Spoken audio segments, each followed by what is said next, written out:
Good evening, and welcome to Stasis. My name is Feenix, and I haven't been around for a while, as you've no doubt have noticed, but I've attempted to record this a couple of times, but something always cropped up, so I'm doing it now. Yeah, so let's go. It'll probably go a little long tonight, probably an hour and a half maybe, because as I remember, within the last parts of this game, there were quite a few um,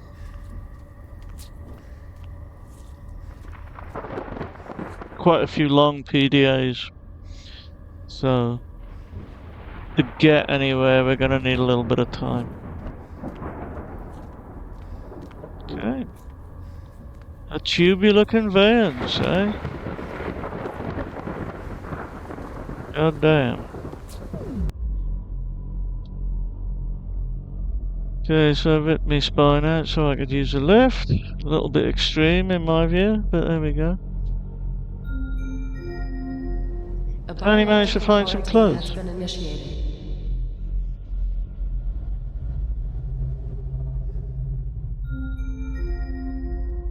Level 2. Kitchen knife and snowflake are off limits. Oh, good. Level 3. Hydroponics is off limits. Uh-huh. Let's see where we've ended up then. Anybody want to guess? Hydroponics. Perfect. Where are you, John? Without the PDT, I can't track shit. Hydroponics. Good for you. Or what's left of hydroponics. The shaft's covered in growth. I'm not going anywhere. Well, that's good. Let me check the blueprints. Yes, hydroponics has a service elevator. Affirmative. Keep me in the loop. Okay, Don. Who's this we got here? Edwin Tiong, civilian, personal data tag 934433, GNS, security level 0. Okay. Now, what we gotta do is we gotta take this. How did it grow this world in a few months?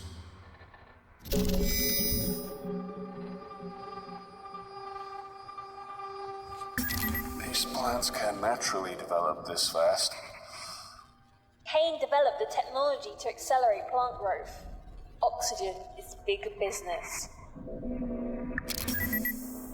Right, so what we gotta do is get this plaque, get something to stick it to this, so that I can use this machine, because it can't work with a crack in it like that. But first, a PDA. Dr. Sebastian Gray, January the 2nd. Finally, we have more room for the Linnaeus Harvey strain, which I've been working on so hard. It's days like this that humanity truly proves why it crawled out of the ocean before any other. My section has been expanded. I have more staff, true, but they are drones and have little other function. Now we can expand the research potential of Project Kitchen Knife and see what else the plants can yield. The oxygen production rate is quite unlike anything my initial projections could have predicted. Last year it became the worst kept secret on the Groom Lake, and all of the sudden I had more interns than I could comfortably employ. Their only function is to stumble about the place and ask troublesome questions that I have little time to answer. If only our world was more like that of insects. I have plenty of workers and drones, but none of the unwavering loyalty. Bees work and work, the faith in their queen unquestioning and constant.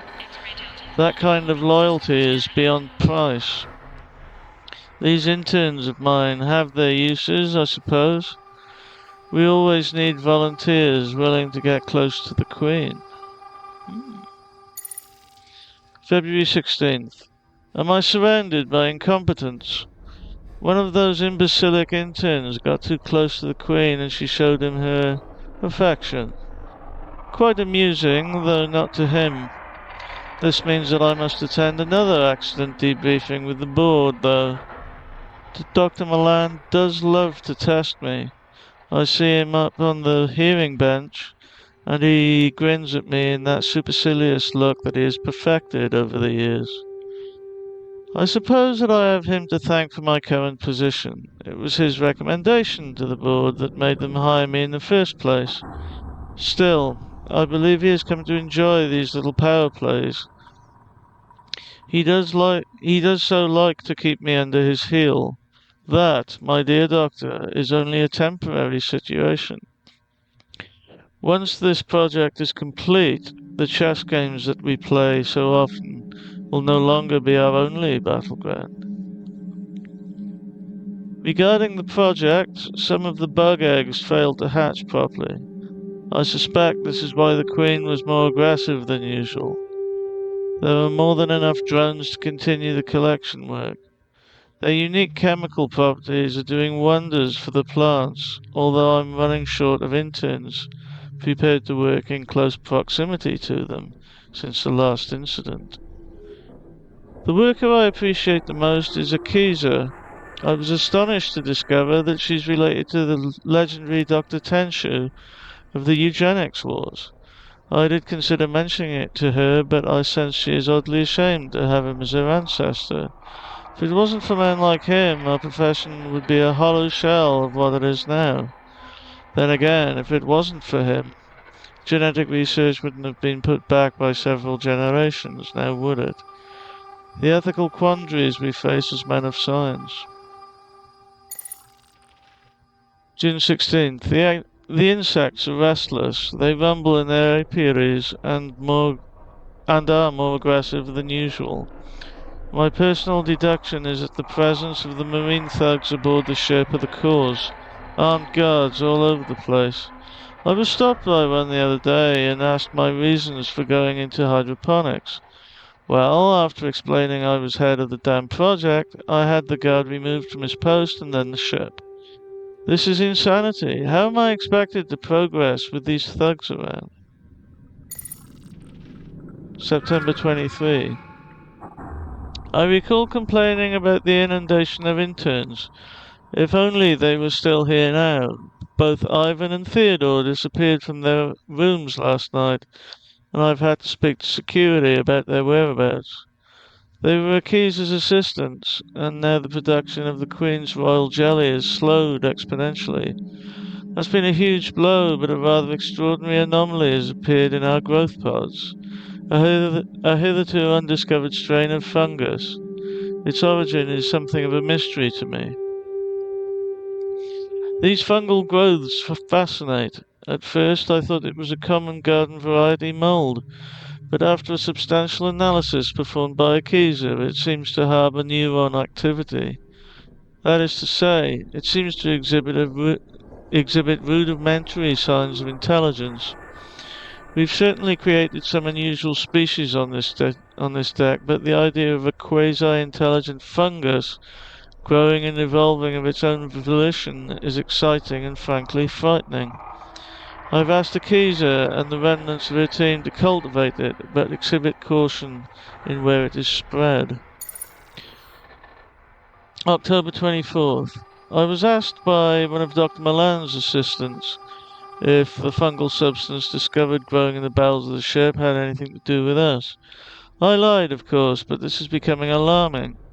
Our experiments flourished at first. We may have lost more staff recently, but our experiments have been very fruitful indeed. Confidentially, the properties of the fungus are both extraordinary and terrifying. It has the remarkable ability to take control of a living subject's central nervous system and hypothalamus. was observed in the monkey we used for testing. The monkey shrieked and thrashed in rage for the first few days after it was exposed, and then it became quiet, observant, and uncannily intelligent. It's certainly aggressive, but then again, which viruses aren't? You sick fucker. December the 1st. No. We've officially lost control of the deck. Eden now truly belongs to the beasts. We've seen strange things.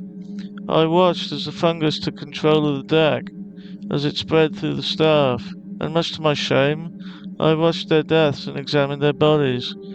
Nobody can cross the pods because the bugs are so aggressive that when Solomon went through in a rat suit, they ripped it from his body and stung him to death. It took mere moments. Still, I live in the hope that the insects will remember me, their creator, and perhaps see me as one of their own. Well, that's a bit fucking delusional, if you ask me. Right, emails from Dr. A. Tenshu to Dr. S. Gray regarding my family.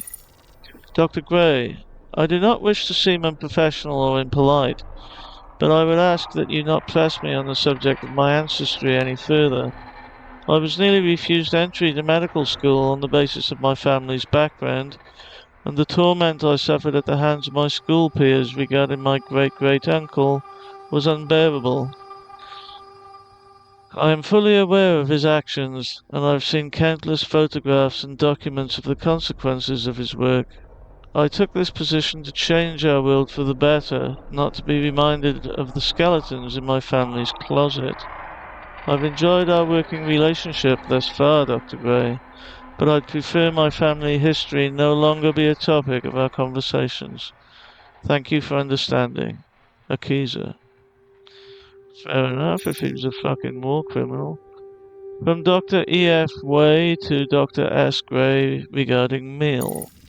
Dr. Gray, I enjoyed our meal yesterday. It was refreshing to hear a man so outspoken on the ship. I appreciate your candor, and I do agree that perhaps it's time the board was shaken up a little. Although this is merely an observation rather than an action plan, I think the top leadership needs some new blood. I'd second you if you decided to take on the challenge yourself.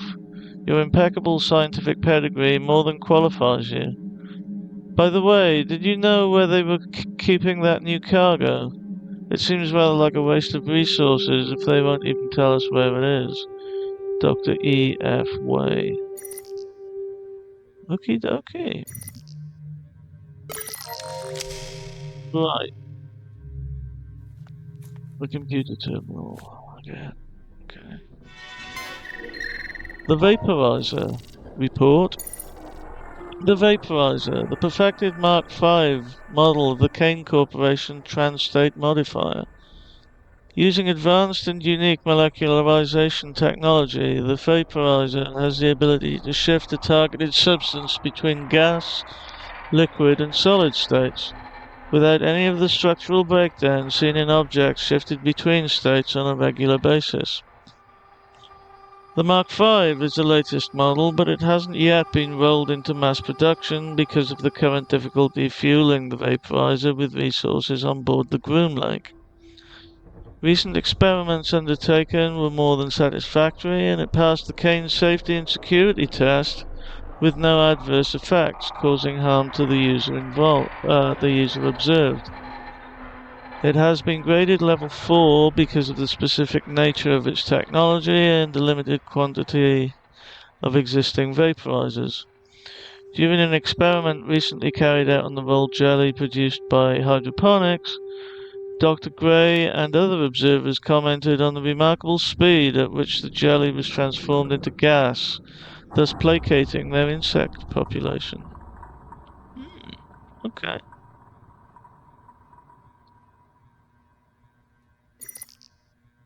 Vaporizer Right, chamber compromised. Chamber is not airtight. It's that crack then. So, we have to seal the crack.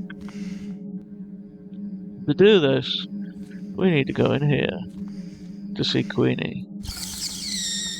And there she is. Are you fucking kidding me? What?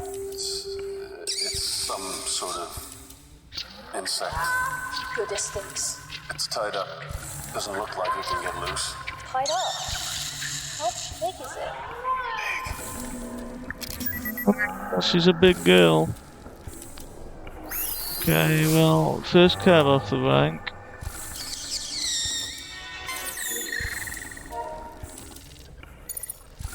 Let's get a little milk.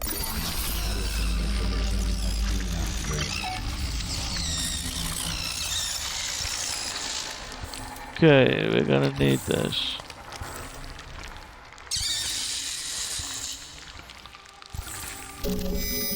Thank you, Your Majesty. Okay, there was information. The Queen's life cycle, week 93. Monday, healthy, docile, responsive to stimuli, milking as normal. Tuesday, no activity. Wednesday, healthy, heightened aggression, recommended milking with only experienced staff. Thursday, no activity. Friday, healthy, highly aggressive, 3 personnel wounded in milking. Saturday, healthy, quiet, unusual brooding behavior, milking normal. Sunday, healthy, aggressive, 1 fatality via venom purchase. Okay. The keys to Tenshu personal logs. February 20th. Oh, praise God Almighty, I couldn't be happier. Dr. Gray took me to one side and told me that I was the only person who had the skill and the ability to take control of the nursery. He promoted me on the spot and said I was now personally responsible for the Queen. The royal jelly that she produces has proved to be incredibly useful. I discovered through my own analysis that not only is the jelly an essential nutrient for the insect population, but that it has other amazing physical properties too. It accelerates molecular bonding in certain substances, acting as a thickener for many natural substances, while also regenerating their natural properties. With some engineering, I imagine we could turn this into a true medical breakthrough. I imagine doctors in hospital wards on Earth using our bonding agent to heal wounds instantly. Perhaps finally the Tenshu name will be revered in medical history instead of reviled. Okay. March 10th. The Queen is a temperamental little thing, a fiery lady to be sure. Ah, but Queenie, you forget. I grew up in a family with more than one fire-breathing dragon. If I can handle my mother, I can certainly handle you. Ha! Although when she's milked, she's rather docile. I dare say she's rather attached to me. I'm sure I heard her purring at me. That's the only way I can describe it. I'm aware that she's a bug and all, but it sounded rather like approval. My parents kept hives of bees, so I've never been squeamish over insects, and I can tell the difference between aggression and favour. I'm still the only person who can get close without being bitten, and her bite can leave one hell of a mark, let me tell you. Hodgkin said he'll report his side effects upon his return from sick leave. In other news, Dr. Myrick, one of Dr. Gray's subordinates, has requested samples of the jelly for experiments with his tree resins. He thinks it might have a use as an industrial adhesive. This is a little way from my original intention, but I do suppose it's a start. Right, now that's important, because that's what we're going to use it for. August 12th. I try so hard to be positive, to be the person whose enthusiasm never once flags nor fails. But when you start hearing rumours that appall you to your very core, I try to shrug it off, but recently it's become harder to deny it. I've been hearing sounds from the elevator shafts. The sound of a wailing infant crying out in pain before suddenly being silenced. That is no rumour. Sometimes I lay awake at night and I swear I can hear the crying of children. I can't be dreaming. I saw Ingracia to confess my fears. He gave me a prescription to help me sleep, but something in his eyes said that he knew I was hearing something real And worse, it was something he was hearing too.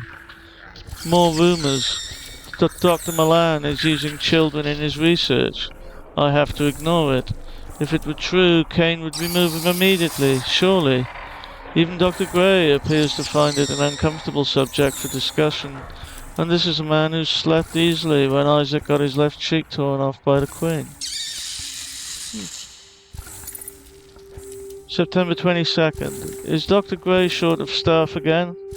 Once again, I'm being forced to manage multiple projects, only this time it's an examination of an acutely destructive new spore that seems to have infected a few of the pods. First observations. It's a parasitic fungus that grows faster than a common weed, and like a common weed, I feel it should be destroyed. But I know that Dr. Gray won't do it. He, like many of the other senior doctors, sees any new species as something to be exploited or weaponized. October 31st, Halloween. In the darkness, something stirs. I can't say what. I'm too afraid to find out what it is. When Ivan and Theo disappeared a month back, we assumed they'd somehow deserted. That was the official stance taken by Dr. Milan and the board, anyway. Last night's events proved that there is something on board with us, though God knows where it's from. The Queen was more rambunctious than I've seen her before, and milking her was certainly more challenging than I'm used to. Edmund was assisting. We've been short on staff, and some of our volunteers are simply refusing to show for work. The Queen's environment has been disturbed a great deal, and so her violent tendencies are more pronounced. Edmund was on his way out of hydroponics when it happened. Something pulled him into one of the air ducts. I didn't see much. I saw him walking towards the decontamination chamber, and the next moment his legs were kicking the air as whatever it was dragged him up and into the ceiling, while he squealed like a pig. I'm resigning tomorrow. I did not sign up for mad science. I came to Kane to serve humanity and clear my family's name, not watch my crewmates be slaughtered by a species that Dr. Milan refuses to confirm or deny. December 3rd. If only I'd resigned when I said I would, and if only they hadn't ignored my demands to have the infernal fungus destroyed. It's growing over me now, over my skin. It's burrowing into my flesh. The insects attacked again today, and it seems to only worsen. Dr. Gray was destroyed by a swarm of them, and now he is the only fertilizer for that ever-ravenous mold he was so curious about. The uninfected are making an attempt to escape. This doesn't include me. The emergency flares keep the bugs away. I told them to give me the flare to hold back the bugs, so they could get away. I hope they escape soon. This fungus is making my head feel funny. I'm sure I can feel it growing through my ear canal. Oh, lovely. Emails? From Dr. S. Gray to Dr. A. Tenshu, re foolish pranks. Azika, with the greatest respect, could you please stop the ridiculous pranks your group insists on carrying out in the fertilization chambers? I will admit that they're hardly dangerous, but they are undignified. I certainly wouldn't like to be present when a Kane inspector stumbles upon young Theodore racing in front of the Queen, hands above his head while shouting, "I'm covered in bees." It's unprofessional. Please instruct him to cease their foolishness at once. Kind regards, Dr. Gray. From Dr. E.F. Ray to Dr. A. Tenshu, be a matter of spirit. Akiza, don't worry. I don't think you're losing your mind. Ghosts are a possibility, but I suppose what you're hearing is perhaps the sound of devices playing in other parts of the ship. I do believe at the moment that the corporeal world and spirit world are very much divided. So try to calm yourself. If you would like, I could talk to somebody in cargo storage about those sounds, but I wouldn't worry about it. This island is full of noises, but pay them no mind. For once, I'm quoting Shakespeare and not the Bible. Get some sleep, and maybe do fewer night shifts. Eleanor. Okay. Right. So, what we gotta do, unfortunately, is mutilate Queenie here.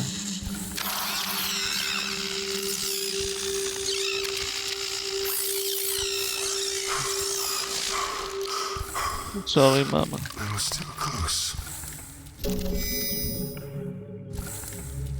Okay, now, this is the hardened tree resin they were talking about, which obviously has milk in it because it's being pumped into the tree. So,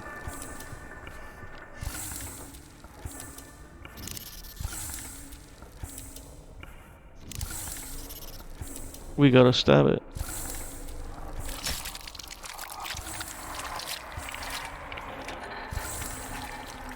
Yuck.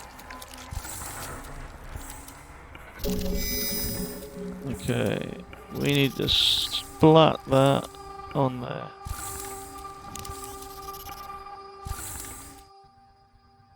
We need to go in here. Pop this over there like that.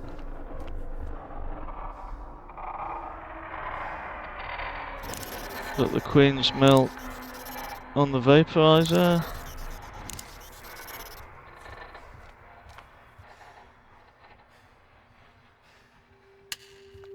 And boom. Vaporizer activated.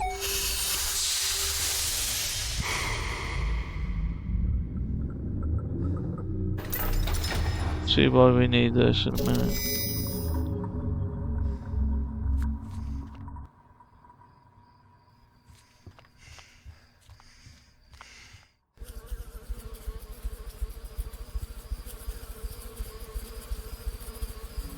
Right, if you walk straight into the swarm, it'll kill you completely fucking dead.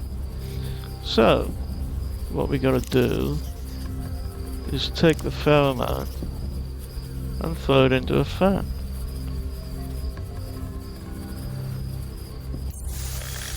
Blah.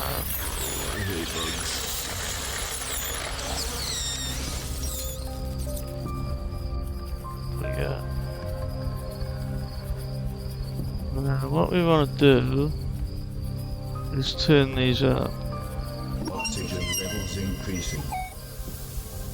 because we're going to start a big fire in a minute. Oxygen levels increasing this? to dangerous levels. Chris Rogers, helmsman, Groom Lake Com. Personal data tag 28351. Security level 1.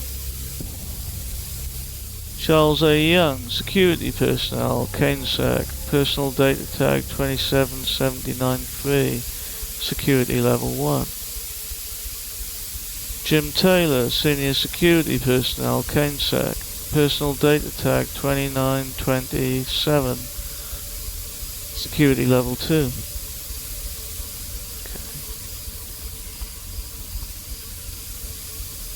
Look up more. Oxygen levels pose a fire hazard. C6 That's has what been we need. notified. They're alive. It's beautiful. Right. The oxygen garden's my favourite part of any ship. Green, full, natural. Marcos H. Valdez III, Training Academy personnel, personal data tag 28871, security level 1. Anything for me, buddy? Oh, okay. Okay, we need one of those flares, man. You know. Body engulfed in vines. Vines surround this body so completely that you're surprised when you notice it still draws breath. Unconscious, this soul must have been resting here for a while, unless the vines grew incredibly quickly. Frank Fleury, bartender, personal data tag 63029, security level 0.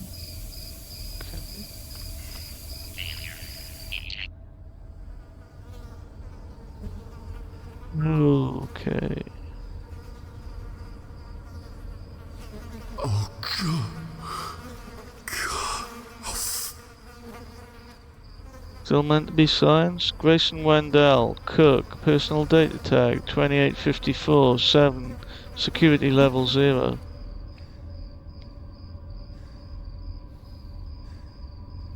PDA. Always with the PDA already. Okay. January 19th, this is Eleanor F. Way, so the doctor that we've read communicates from. The Lord is gracious and merciful, slow to anger, and great in loving kindness. The Lord is good to all. I simply wish his kindness had extended to Chelsea. The galley chief told me that a few of the other crew members are uncomfortable with having an ARG patient on staff. I asked if her work was in any way below standard, at which point he grew uncomfortable and admitted exactly as I thought. No, she was a superb worker, but his team were uncomfortable with her anyway. Being a geneticist and a Christian may appear contradictory to most, but that's their burden, not mine. I believe in grace and mercy. It wasn't Chelsea's fault that she was born an ARG baby. James, my ex-husband, blamed me. James wanted her terminated, and when I refused, he packed up and left. That suits me. I'd rather be without an unloving husband and father than without my beautiful child.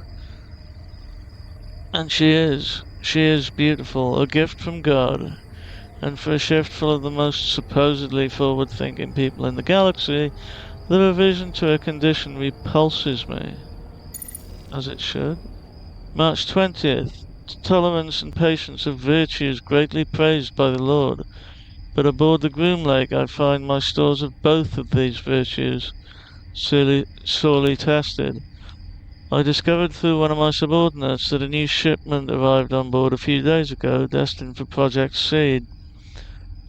My disapproval of the dangers of Seed are no secret, considering the size of the shipment and the clear attempt to cut me out of the loop regarding the delivery. I suspect some of my colleagues are trying to mask the precise nature of what it is that has arrived. If it is as I suspect, there will be no, and I mean no, lengths I will not go to in order to depose Dr. Milan. Kane Corporation is a company for the promotion of the sciences, not for the sinister schemes and unprincipled ambitions of individuals. I have moral issues with Kane and their weapons research. It tests my faith, but Kane's medical breakthroughs have changed the world, and my world too. It's because of Kane-related research that Chelsea is even alive. This is why I do what I do. I work in genetics to find cures for my dearest Chelsea, and others like her, not for money. It's my job to put things right for her. Noble? Admirable? May 21st. I had lunch with Dr. Gray this afternoon. He is an odious little man and utterly misanthropic, but if you need somebody to talk about Project Seed, then there are few people who give up information more easily. His ego easily outweighs his sense of confidentiality. Project leaders and project members are not allowed to discuss details of individual projects, but he can't resist himself. Nevertheless, he revealed disturbing details. I'm aware of our sample origins. We need human genetic material in order to develop cures for human beings. It's a hard truth, but there's paperwork, permission forms, and contracts to create the supply. That shipment has none of those things. September 25th. Their children. Oh God, in all your great mercy, how could you let Milan, that unholy monster, do this? It's taken months, but finally I found a young cargo worker named Danica Boxer. She was referred to me by Dr. Tenshu, such a sweet girl. It seems the cargo was a combination of adults and children, all of whom were acquired through illegal channels for use in genetic research. I did not agree to this. I'll leave this place and take Chelsea with me before I spend 1 minute more working for a company that endorses the use of children in research. There are not enough words to describe the soulless creatures that did this. Revenge? I don't believe in revenge. Beloved, never avenge yourself, but leave it to the wrath of God, for it is written, vengeance is mine, I will repay, says the Lord. November 26th. Where is she? The creatures are attacking in full force. The screams are over the radio. They're dying. They're all dying. I hear them scuttle through the vents, see the blood they spill and spray over the walls. Chelsea, Chelsea, oh God, please bring her to me.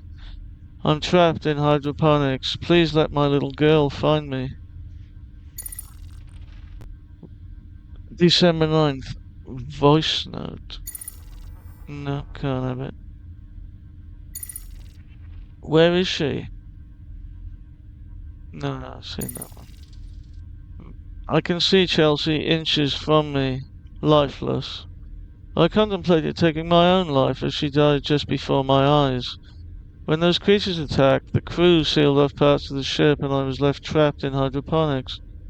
That fungus got to me, and now it's inside, profaning my body. Its nerves wrapped around my cerebral cortex, and I can feel it move. I try to move my arms, but it won't let me. It's making me watch the fungus consume my baby girl.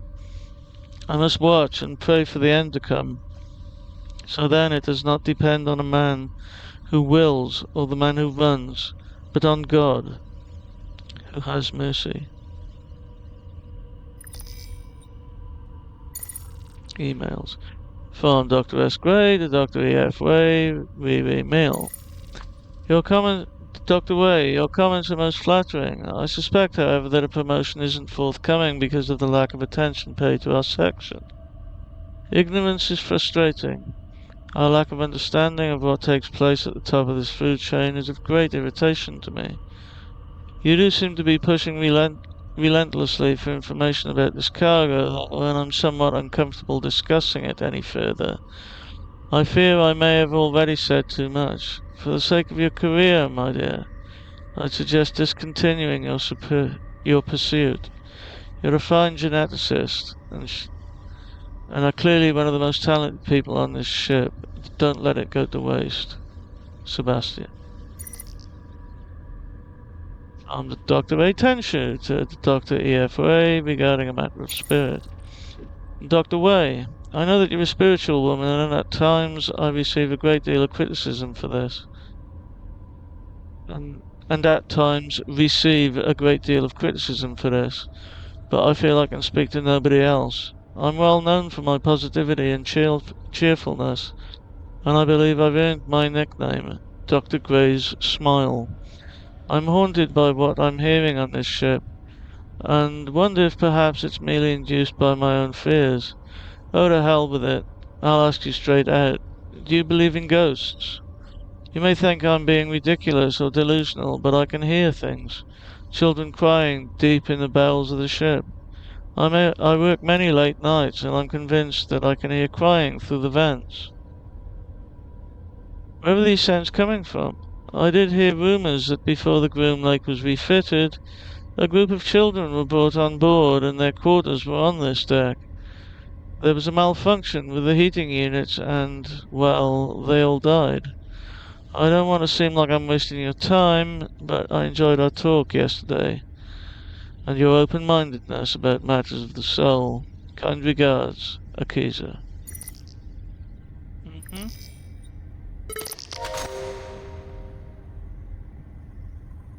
She is encrusted with fungus and vines, a human nerve center for the twitching growths around her.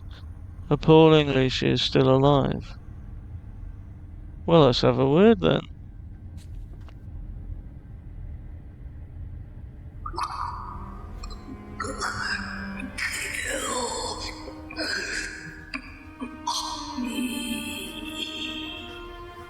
I can get you out. I can cut you free.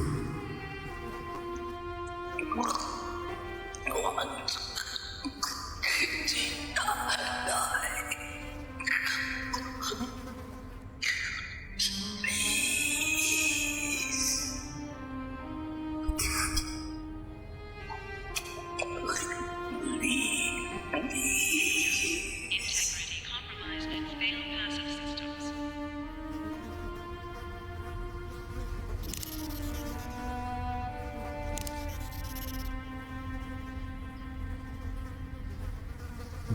you.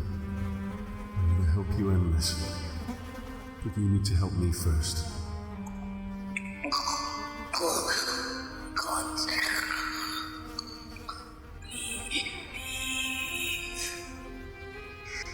I don't need you to leave.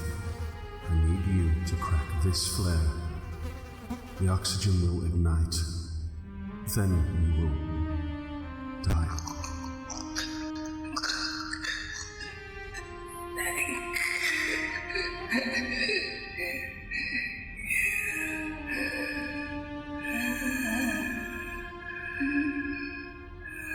That's fucking disturbing, man.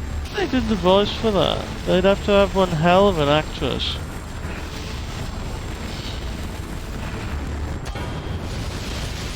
Oh. Extreme external temperatures detected. Plug suit has regulated body temperature to benchmark level. Oh, that's The fire handy. systems just went haywire over here, John. What did you do? I cleared the vines. With a flamethrower? Something Kinda. like that.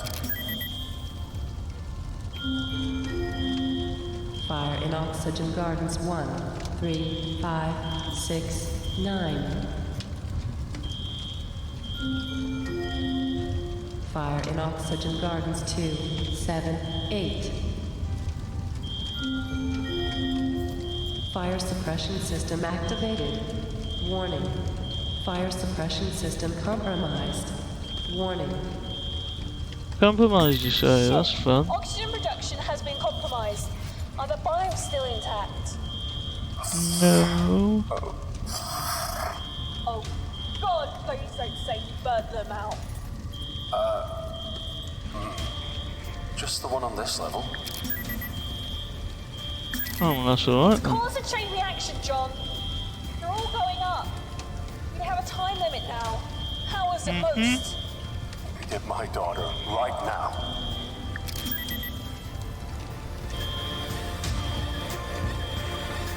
Oh, I thought it was compromised, the fire suppression system. Clearly not inoperable then. That's good. Oh, Queenie's gonna...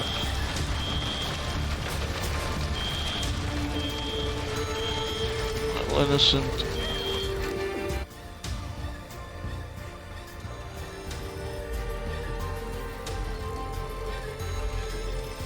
How do we descend further into hell? What have you done? Listen to me. Fire cleansers.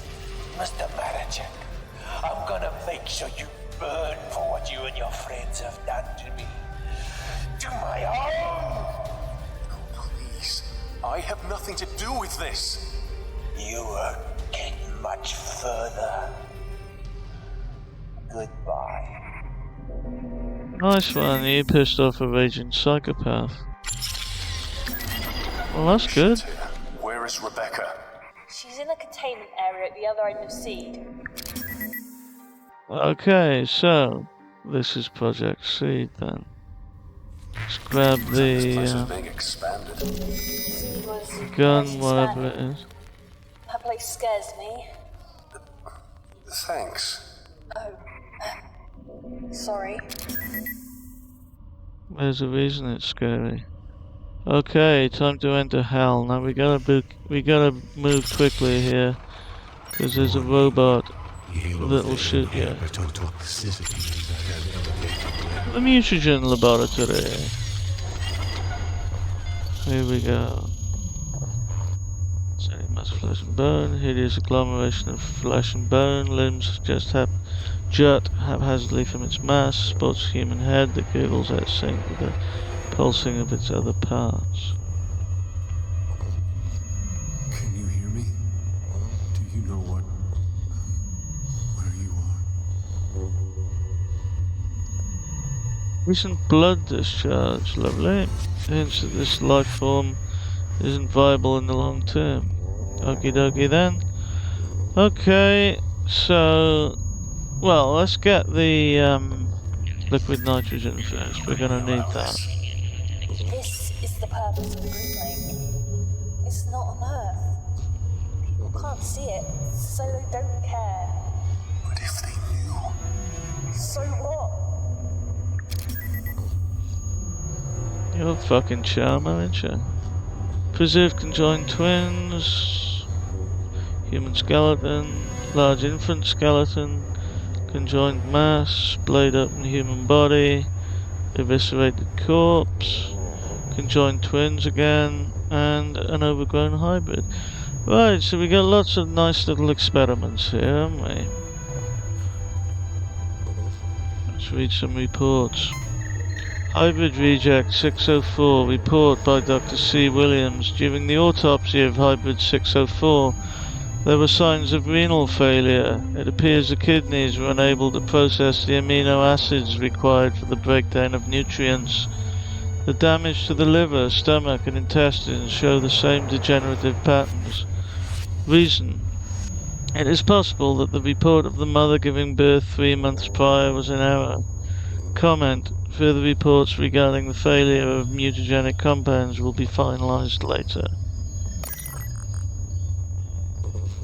That's as nice as these people get. Hybrid Reject C. Report by Dr. C. Bachman. Subject died during birth. It can only be surmised that death was due to a failing in the host, as all reports and tests leading up to the birth showed no signs of fetal defect. Upon further investigation of the woman's medical history, it was noted that she experienced complications when giving birth to a child previously. This host would not have been used had this been highlighted. In light of her medical history, I now assume this was the cause of the fetal distress and death of the subject. Note: host is being kept alive and has undergone 1 transfusion. Recommendation: revoke host's life support order and dispose of body with Hybrid Reject C. It's a fucking charmer, Bachman, as we'll discover in a moment. Hybrid Reject 811. Report by Dr. G. Milan. A highly unusual form of rejection such as not been observed before manifested in this hybrid. It is entirely possible that the mutagenic compounds used to synthesize the hybrid DNA was faulty in this particular instance. Usually with any rejection there is a sign of initial bonding and then a breakdown, but in this case there was absolutely no bonding attempted whatsoever. Given the thoroughness with which we create the DNA, I suspect that the centrifuge machine for this particular batch was faulty. Repair and a maintenance check of the machine is ordered immediately. Recommendation: destroy what remains and also destroy the fetus. Oh. Right, PDAs. If they were more open, this wouldn't happen. open to who? The people? Governments? Other corporations. At what cost? A bit of our humanity, I suppose. A lot. Dr. Clifford Bachman. January 16th. They said I'd never make it to 60. Ha! 85, you fuckers. Old and still cooking with gas. 3 bastard kids and I outlived them all. Okay, so I was young when I had them. Those girls never even knew I was the father, of course. I had to switch the DNA samples so they didn't know the little shits were mine. I'm too old now for all that, but you never completely lose your eye for the ladies. I might have false teeth, Dr. Milan, but I'm no moron. For the good of humanity, I'm a sociopath, an alleged rapist of women, but your little speech to the crew was less sincere than anything I could say with a straight face. At least you know how to turn a blind eye whenever I have to get rid of troublesome suspects. Right, Milan? Subjects, rather. Right, Milan? A new gas for the chambers is working splendidly, an improved kill rate of 60% on the old formula. I watched those poor fuckers writhe and die. We have a viewing window now, so just so we can make sure it's done. If I were a moral man, I'd call it perverse. It's lucky for Project Seed that I couldn't give a shit. I thrive when I don't have to answer to everyone with a conscience. March 17th. This will not do, not at all. I need more subjects. The rejection ratio of the DNA splicing is stratospheric. So not only do I need more bodies, but I need better ones. They bring me imports and strays, but the best results are achieved with crew members. One cannot prey too often on those, of course, no matter the need. My chosen ones were always those who would be missed. The furnaces are inadequate for my disposal requirements. I'm told they're so hot that they could destroy dark matter. They seem slow to respond when burning flesh, though, and the smell is hardly pleasant either. It reminds me of that injured dog that I found as a little boy growing up in Missouri. It looked at me with a pleading look, the kind a sick patient gives a doctor they trust absolutely. Naturally, I stomped on the mongrel's head. It was a mercy. There are too many in society who have a similarly damaged disposition. It's a kindness to snuff out their worthless lives. August 12th. I must get more pathway. That little prick DeSantos is usually more than forthcoming with its ingredients. He says his own suppliers are having problems. I know you, DeSantos. I know you're not a real doctor. I know the kind. I have 5 PhDs and can tell when men have been hired for their instincts rather than their knowledge. Meanwhile, the cutting and splicing continues. Oh, and Charlotte, we all know about your little experiment, you stupid bitch. First she kills her partner by accidentally exposing him to a lethal virus. Then she goes gaga for him. That's the sort of beautiful incompetence that slays me.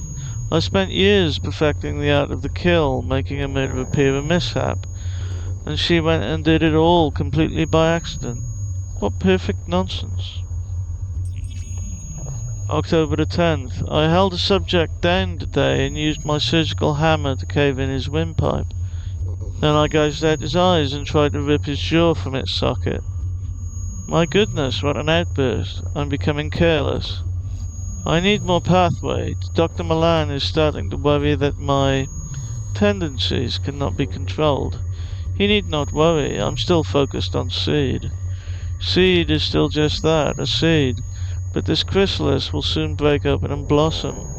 The successfully bred Homo novi wait in their containment cells, while their unsuccessful brethren, reduced to a viral mulch that's already breached the containment seals of the ship, grow. Its genetic makeup might be little more than trash, but it is astoundingly tenacious. I have to respect that which kills with such efficiency. November the 12th. I woke up in the emergency room today. Somebody found me on the stairs. I can't remember much. What I do know is that both my fucking legs are up in casts. I better get comfortable because Dr. Graham says I'll be in here for at least a month. December 23rd. We die as the novae cut us down. But I'm not ready to be replaced by a new species. Our creations are impressive, but I don't share Milan's fanaticism for what is happening here. I must try to make sure one of the lifeboats is available for me. A shame there was not another for that delectable young thing. What was her name? Callister? I would have liked to have her around when this ship was going to hell. She's dead, however. How unfortunate. January 3rd. I may be old, but I'll tear anyone who tries to stop me from leaving apart the limbs. I have survived police investigations, court cases, vengeful spouses, and idealistic lab hands. I will gut any shitbag trying to prevent my escape, and that includes you, Milan. I will jab out your eyeballs and eat them before I submit to you. Charming. That's good writing. You get a feel of somebody who's completely irredeemable. Dr. Marvin DeSantos. March 2nd. Man, that bitch from shipping won't get off my back. You fuck a girl real good and she just comes crawling back. If she doesn't get out of my hair, I'll have her moved off ship. Dr. Milan's a prick, but he looks after me like that. I gotta say, being on Project Seed is awesome, man. Okay, so we gotta do some pretty noxious shit, but in exchange I got a lot of protection and an honorary title. Dr. DeSantos. I like it.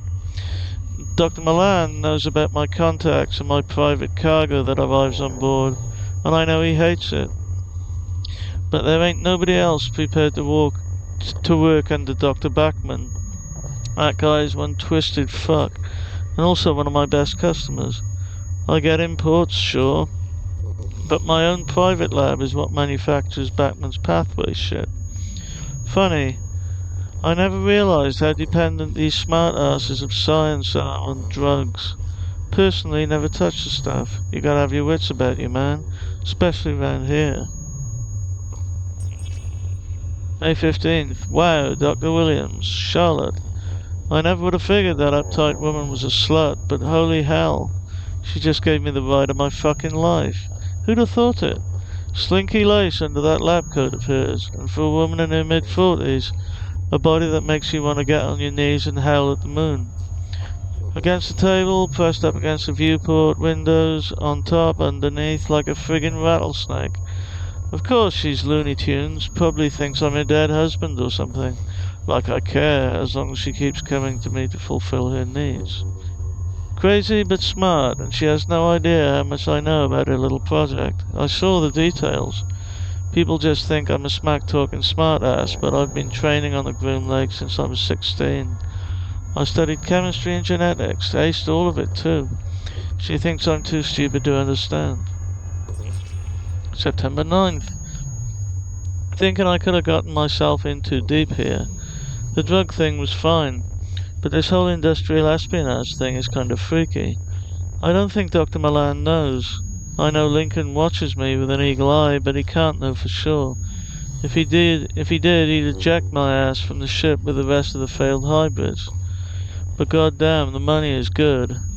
I earned my year's salary by sending some info to Black Star Industries.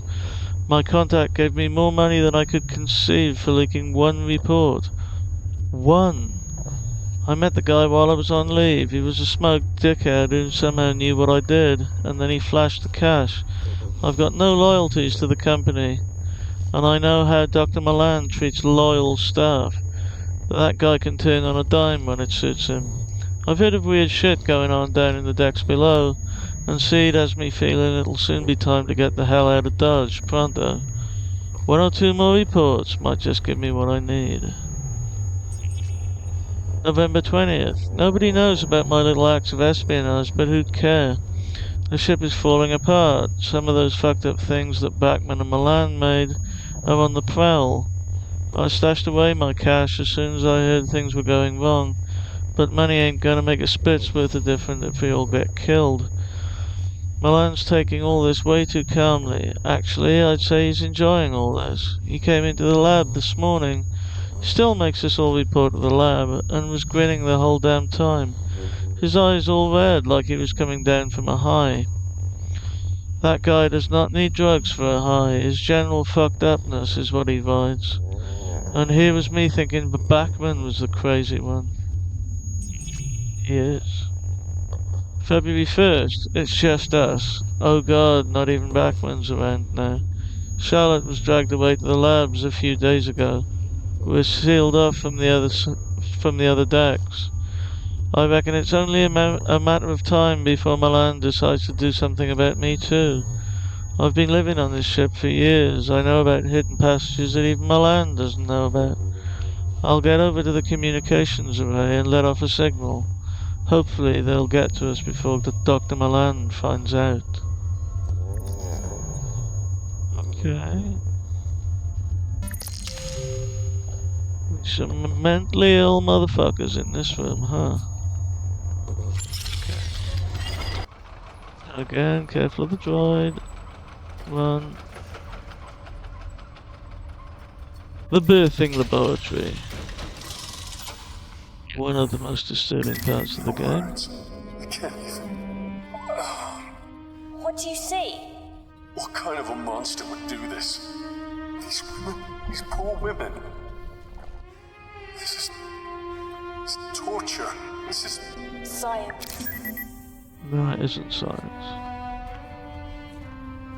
Pregnant woman, she's trying to communicate, but her words are a little more than slurred vowels. Her throat is dry and she's clearly extremely weak. These women must have families and lives. You can't do anything for them now. Soon this ship will run out of oxygen. They won't be in pain for much longer. A second in this place is more torture than anyone should bear. Seated in the chairs are in her mid-30s, head shaved, limbs atrophied, luminescent in pregnancy.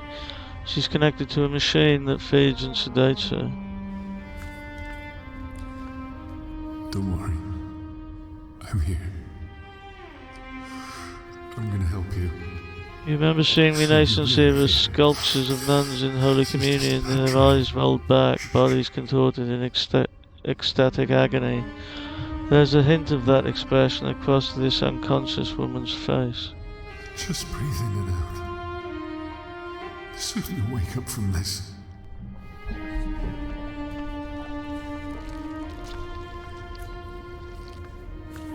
A defibrillator. And it looks like it's fully charged. Because we're gonna need it. The thing inside the incubator is an anathema to nature. The poor creature should not exist, and what life it shows is reluctant and painful. Terminal. Project Seed, revised version 6. Update by G. Milan. Dr. G. Milan. Kane Corporation, all rights reserved to the eyes of the Kane Board of Directors only. Seed is an attempt to create the ultimate super soldier by, in simple terms, activating junk strands of human DNA. Over the years, the human genome has shared or made dormant certain strands of its own DNA sequence for various evolutionary reasons. Professor Salam Garand observed that certain dormant parts of these genes were not so much junk as they were potential, that is, genetic information contained and completely sublimated by a dominant gene. Professor Garand engineered an early life form based on this original theory by introducing these identified genetic strands in the early stages of embryo formation. The initial concept was intriguing, but its ultimate result was a group of uncontrollable animalistic creatures. Version 6 of this proposal is to update these same dormant genes into the human makeup by use of genetic splicing, thereby introducing desirable physical and mental characteristics over a generation to produce fast-learning, hard-to-kill and utterly ruthless soldiers. Dr. G. Milan. Okay. Report 1 by C. Williams. Her vital signs are steady. Certain hormonal levels are extremely high, but I'm countering this with the judicious administration of depressants in each case. Survival chances are very high. She is young, healthy, and there are no signs of infections or complications capable of disrupting the birth. Recommendations: keep under observation, prepare for phase 1 treatment. Report 2 by Dr. C. Bachman. The subject, despite her promising early progress, appears to be failing. Supposition is that she cannot withstand the foreign genetic structure that is being fused into her body. Typical signs of rejection are being displayed. Recommendations: observe for an additional 24 hours. If there are no signs of improvement, then termination and disposal of the patient is recommended. Report 3 by Dr. C. Bachman. The subject is progressing well. As well as being aesthetically attractive, she has all the other genetic traits required. Initial concerns about her suitability, voiced by Dr. Milan, chiefly due to the number of her sexual partners, have been proven unfounded. Sounds like the woman from the female dorms, really. She will be a perfect carrier. The hybrid DNA is fusing to my satisfaction. Apart from a small amount of pain, her body appears to be coping with the adjustments. I've prescribed her a steady dose of anesthetic to keep her subdued and comfortable. Hybrid Subject Number 302 by Dr. G. Milan. Since delivery, Hybrid Subject 302 has been kept inside an incubator. Due to its respiratory distress, assisted breathing is required, cardiac arrest has occurred, and the use of automated external defibrillators has been required to revive the child. I deduce that the conditions and sickliness are due to the late molecular bonding between hybrid and host DNA in the mother. A weak nervous system is also highly likely in this case, but the subject's regenerative abilities can be stimulated with steroids. Conclusion: the child is weak but will survive. The mother is suitable for continued breeding. What the fuck? It gets me every time, man.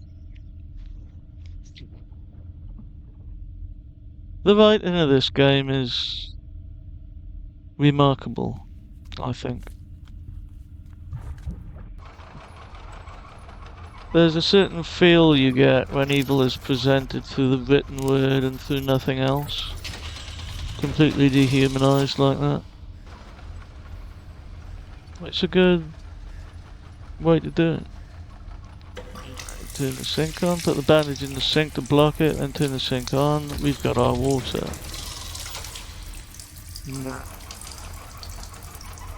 What we need to do is take the defibrillator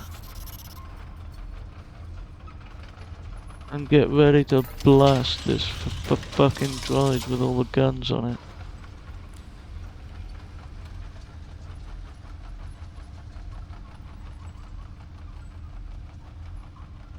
Adios, brother.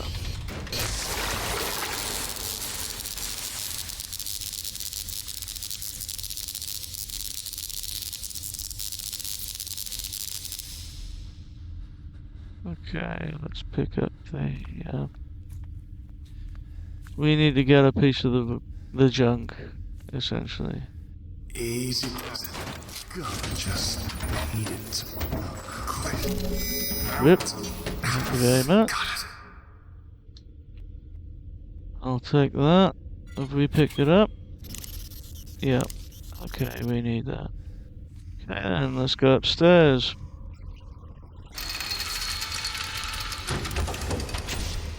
Now, that door can't be unlocked. This one can't either, but this one can. Warning. The oxygen atmosphere generating system is no longer functioning. Product failure is imminent.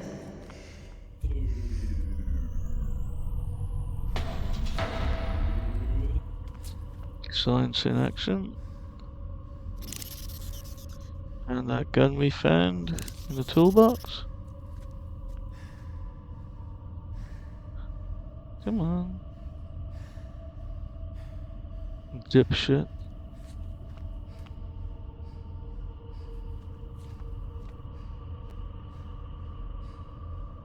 How do we set it off then? I think that'll just break it.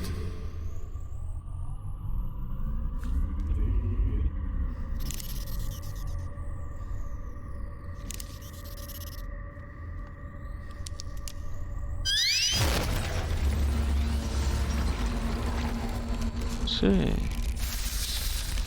Ba-boom. Ba-boom. Okay.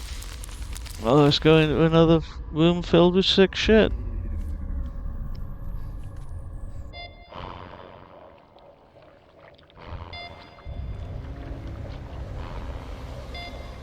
Right, we gotta turn. Let's pick up the glue first, because we absolutely need that.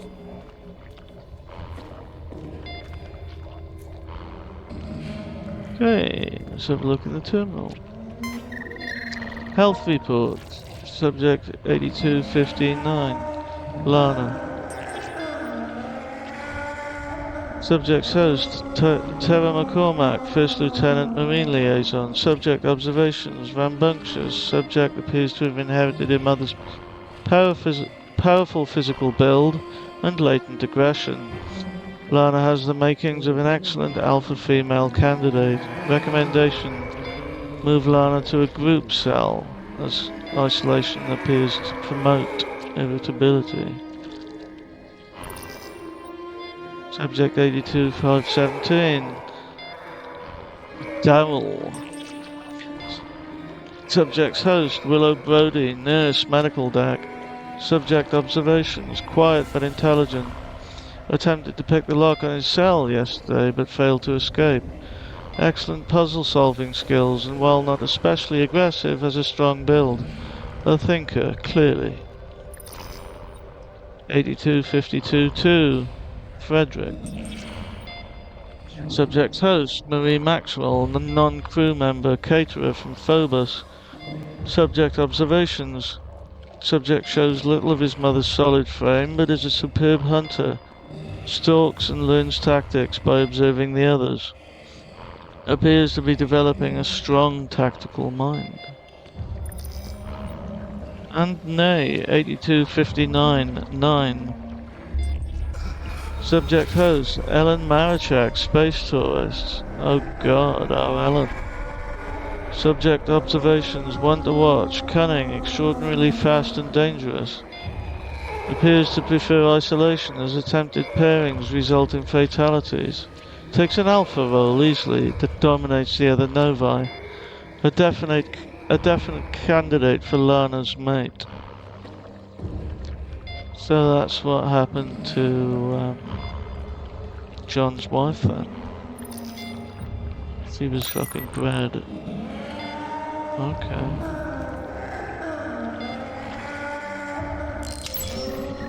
Charlotte Williams. Oh, Dr. Charlotte Williams, okay. January 18th. Oh, Francis, I still lay awake at night thinking of you. You haunt my dreams, my nightmares, and my fantasies. We found love, dear. Even when we worked in Kane's Sydney lab, creating viral strains that could turn a human inside out. We loved and made love. Ours was a match made in heaven. We worked on only the most exciting viruses and pathogens. Our work together was a Mozart requiem, a piece of perfection. My work now is a pale imitation of what it was once. Oh, Francis. How long ago was it now? It must be 10 years, but it feels like only yesterday. You were too sick to transfer to the Groom Lake when I did. You died just as I took up my post, but don't fret, my angel. I've been concocting a way of bringing you back to life. I always called you my little Frankenstein, do you remember? Shredding the boundary between life and death was always your ultimate goal. Well now, with Project Seed entering its second phase, my plans can finally be put into practice. March 20th. The laboratories are off limits between 2 AM and 4 AM, so that's when I work. Naturally, I prepare all of the calculations and machine settings in my quarters. I keep the subject under a false name in one of the pods. So far, not even Dr. Milan knows what I'm doing. Each major laboratory operation I perform takes no more than an hour, and I always erase the machine records at the end of each one. I'm using your DNA, my darling. With the enhanced regenerative abilities of the genetic material we've already synthesized for Seed, you will be reborn. But you'll be impervious to physical degeneration, immune to sickness and pain. I'll have done what you would have wanted and made you perfect. And when you step healthily, unblemished and reconstituted from your glass womb, you'll never leave me again. May 23rd. Things have felt strange lately. My work continues, but I swear, darling Francis, I can feel you watching me. I'm trying to work longer hours to complete the new and reborn you, but it's not easy.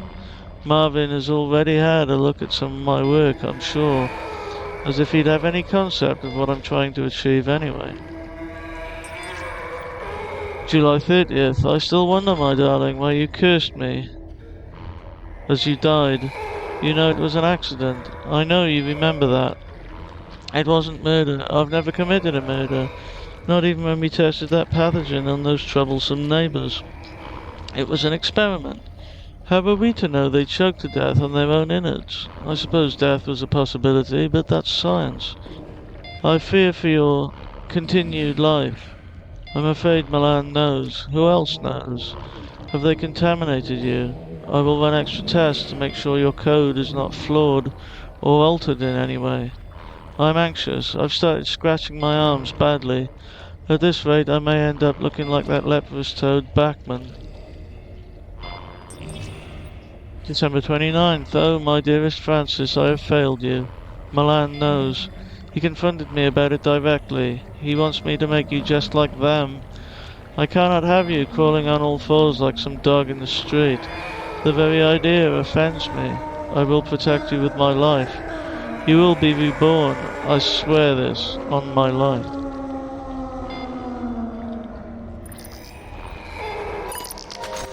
This is a room of fucked up shit. Hybrid. It's fallen from the operating table on its core and endless peregrination. No doubt delirious. Healthy organism. The creature changes its body and seems healthy, though judging by the fury in its eyes, it's far from pleased. Well, would you be? Emaciated, starving organism. Especially their eyes. Don't get too close. Good idea. What we got here? Withered hybrid. Both bodies barely show signs of life. Tiny hybrid. It is tiny, clinging on to life by only the finest thread. It is not a pleasant sight to watch something so small on the fine line between life and death. Strapped down hybrid. It's moving but seems to be unaware of its surroundings, or it could simply have accepted its fate. Strapped down hybrid. A frighteningly thin creature courtesy of Kane Corporation. We've done all that. Conjoined hybrid fused to the spine. Appears immobile, but its heads frequently scan the room. Jesus. Okay. I think we gotta go over here.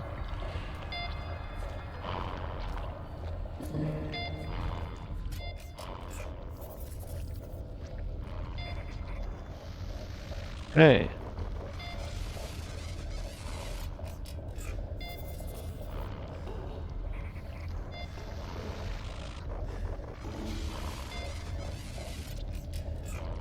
Now, what we gotta do is go down here.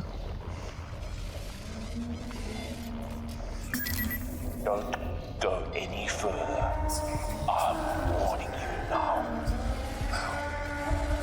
How could you do this? I do with my children as I see fit. It's barbaric. Spare me the pity of the righteous. Your daughter owes her life to me. What do you know about Rebecca? ARG was good on this ship, Mr. Maricek. Cancer, HIV, Ebola. I eliminated them all. Her life is mine to do it as I choose. Oh yes, I know about everything, Johnny boy. I know about your daughter and all about your wife. You are accountable. Jammed his signal, John. You need to hurry. We're close. Okie dokie. Right, now what we gotta do here is get 3 of those power cells, the things with the lightning bolt on it, from downstairs, put them in there, and start up that laser to kill this person. Before we do that, there were PDAs, of course. Dr. G. Milan.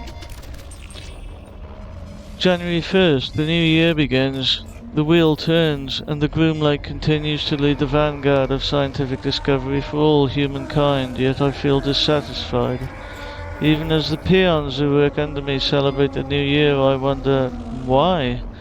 Why would you celebrate such an asinine concept as an outdated Gregorian calendar on a ship that's currently swimming through the depths of space? The reason is clear. Comfort. They fear the unknown, the alien, the impossible. I do not. I embrace the unforgiving cosmos with open arms. The problem with the research we do is the humans doing it, constrained as they are by conscience, remorse, and sometimes even fear. We try to grasp the infinite and give it a framework that ill fits its cosmic splendor. This is my 10th year as Special Projects Director for Kane Corporation. Despite my discoveries and quest for knowledge, I'm held back at every turn by paperwork, moralizing scientists, and that group of degenerate toadies that I sit on the board with. If I were rid of them, then my word would be God. My word, not the word of a corporation. Still, they have their uses. My research is funded by Kane, and the Groom Lake is kept running by the money and personnel they provide. But the time will come when all this changes, you mark my words. March 19th. I'm inundated with emails from all departments about inconsistencies with storage and contaminated samples. This grand masquerade is sometimes more tedious than it's actually worth. Worst of all was Dr. Way and that technician. Miss Callister, is it? I normally make short work of such troublemakers, but it hardly seems worthwhile. Troublemakers must be allowed to make trouble, because if they disappear, that legitimizes their claims and somebody will always take up the fallen crusader's torch.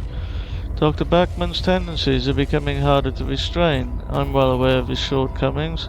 The old man is as brilliant as he is deranged, yet manages to go about his work with a sociopathic glee. He is useful to have around. He has requested more bodies for seed, specifically more women who are recently pregnant. That is problematic, as we have very few such women on board, and imports are not easy to come by. We may have to play this one under the radar. May 20th, that fool Dr. Gray complained yet again about his beloved insects becoming more aggressive as a result of the power outages. So what? Let them spill out onto the decks, as far as I'm concerned. The importance of seed outranks the hydroponics project work by 1,000 to 1. I do like playing chess with Dr. Gray, of course. I win every time, a little fact he's unlikely to tell anyone, although he does seem quite happy to contact anyone who's interested, with the opinion that he'd be the next best candidate for my job. Sebastian, you could not handle what I do. If you believe otherwise, then you're as great a fool as I imagine you to be. When the day that I foresee comes, your rotting corpse will be under my feet, and I will laugh. July 4th. Dr. Williams is still under the delusion that I don't know about her personal research. Officially, it is illegal for staff to conduct their own research, but this is interesting. Recreating her dead lover in the form of a hybrid? How fascinating. If it works, I'll make use of it. If it doesn't, then I'll burn it with the rest of the rejects. The woman is obsessed, and I know that her Santos is playing no small part in feeding her delusions. I know her secret research won't cause me any problems, or I would never have allowed her on Project Seed. October 23rd, so it seems contaminated waste from the corpse disposal overspill is contaminating the ship. It's causing fungal growths, or so my various drones tell me. The fungus is a riveting proposition, though. While I'm angry at Dr. Bachman for terminating more subjects than strictly necessary, these unintended side effects are fascinating. I intimated as much to Dr. Gray, and of course stroked his ego with hints at promotion and glory. He'll keep the fungus alive. The engineers want it destroyed, but I'm sure we can delay that. This experiment is becoming more engaging by the day, and I haven't even had to lift a finger. So while they clog up my inbox with demands and Rome burns, I plan to play the violin. We're more than secure here anyway, and this has a certain inevitability about it. I must record the daily developments as the experiment grows. November 30th, it is, as I foresaw, panic, destruction and mayhem, and yet Seed continues apace. Once the fervour and the flame dies down, we'll sweep the decks of detritus and repurpose all of it for my beautiful hybrid creations. No more growing plants for the good of mankind. God is no longer in the machine, my friends. I am God. December 25th, my beautiful children have excelled themselves. They kill, they learn, they adapt. A primal species without any of the trappings of morality. It's their time now. They almost came to be once, many years ago, but they were snuffed out by humanity, afraid of its natural successors. This systematic extermination was given a name. the eugenics wars. The public knew it as corporate warfare. In truth, it was a coordinated genocide. Humanity wasn't ready for Professor Guerin's astounding discovery and sought to destroy it. His work was not perfect, of course. That's where I came in. I spent most of my life as part of Kane trying to access Professor Guerin's original work. Old Man Kane pushed me to the top because we shared an ideal, the utilization of science for the perfection of humanity. Where we differed were the methods by which this was to be achieved. Not that he had much more to say after I held that pillow to his face as he lay in his hospital bed, all for a higher purpose. Creation of our species from more subjects will become impossible now that the crew are dead, dying or unclean, but that's hardly an issue. Any subjects who were flawed or imperfect have been turned into the fertilizer that will nurture the perfection of the surviving race. Now the challenge is moving the Groom Lake out of range of any other ships. No one can be allowed to escape this ship alive. Any good, strong survivors will become members of the new race. I am their creator. I control. I transcend. February 2nd, De Santos, I'm so very disappointed in you. A distress signal?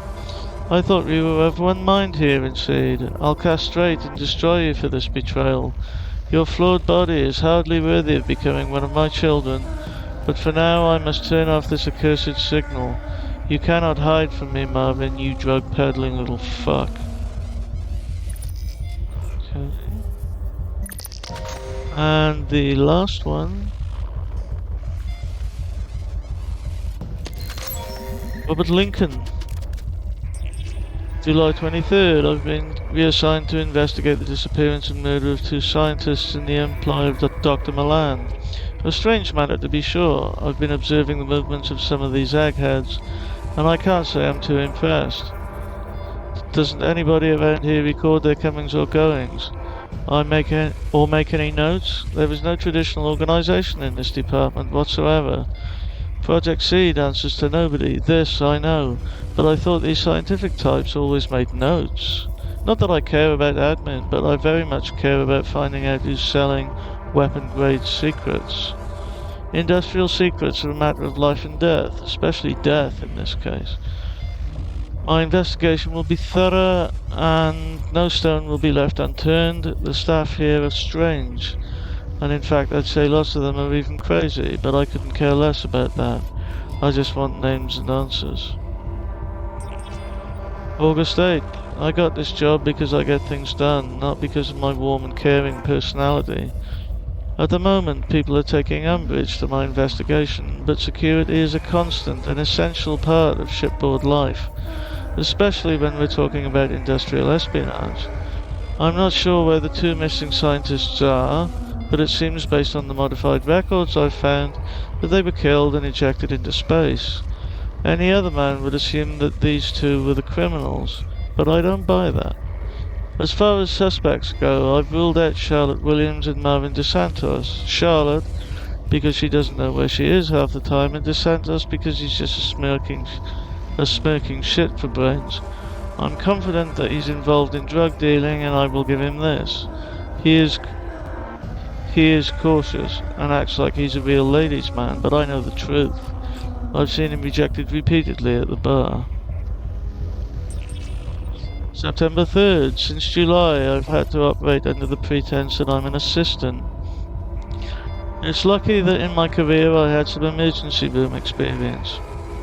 The only other person who knows about my true purpose here is Dr. Milan. He's been encouraging. He constantly supplies me with information that I require for my investigation, and at times is a little over-helpful. Still, he seems honest enough. For the record, I'm well aware of the kind of man Dr. Milan is. I've seen his experiments with my own eyes. I've seen what happens when the bodies are disposed of in the burning fires of the furnaces. But he does what's required to justify the means. There are few men in this world who will do what has to be done. For that I admire him. He told me to watch over Dr. Williams's experiments. It seems they're unofficial, and although I prepared a report to Kane to have her removed from her position, Dr. Malan immediately overrode my request. I respect him, but to be honest, I don't like having my authority overruled. Okay. November 12th. Bachman, of all people, was sniffing around today.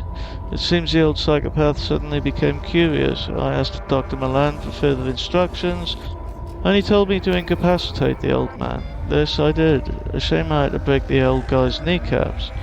Honestly, I was hoping to slit his throat, but Dr. Malan insisted that he remain alive and in pain, but unable to move. I'm revising my earlier opinion of that DeSantos character. I still think he's a pathetic little shit, but I now believe he was partly responsible for some of the stolen information. He strikes me as an amateur, put up to this by an outside agent. I'll deal with DeSantos soon, but first I've got to monitor his movements.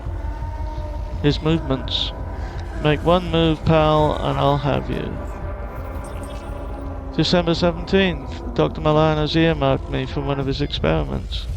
I know this because when I attempted to leave the ship to report to Kane Corp, I discovered that my access was restricted and blocked. I came back to my quarters and found Malan waiting there. He was waiting with two of those hellish critters that he's created. I'm not squeamish, but those things make me nauseous. I'm currently awaiting what he calls processing. I suppose at this stage I should make peace with God. I've killed many men in my life, and I'll never say that I feel remorse for it. And I won't give Dr. Malan the satisfaction of hearing me pray for mercy. My last notes on this affair are that Dr. Malan himself is at the heart of the events on board the ship. I was blind to it. I refused to believe that he was capable of creating such devastation. I always thought that scientists like control, but Malan breaks all the rules as far as science is concerned. The leaked information, the fungal growth, the missing scientists. I'm beginning to suspect he even knew that DeSantos was actually selling intelligence, and may have fed him the information to sell. To what end, I don't know. I suspect it was because DeSantos kept Bachman drugged to the eyeballs with whatever powerful stimulants he happened to have so Bachman could continue his work. I can hear the machines being turned on. I welcome my fate. At least I know that I did my job for Kane Corporation. Wow. That's pretty big, ain't it? Okay. Well, I've got to get these 3 power cells, but I think I'll leave that to the next episode. Yeah. So, some challenging content here, but it's a very cool game, with a very rich, dark, and interesting story of what happens when essentially morality goes out the window in the name of science and progress. Okay, well, as I say, I think I'll leave this here for now. Thank you very much for watching, and please like, share, comment and subscribe, and I will see you in the next one. My name is Feenix as always, and a goodbye for now.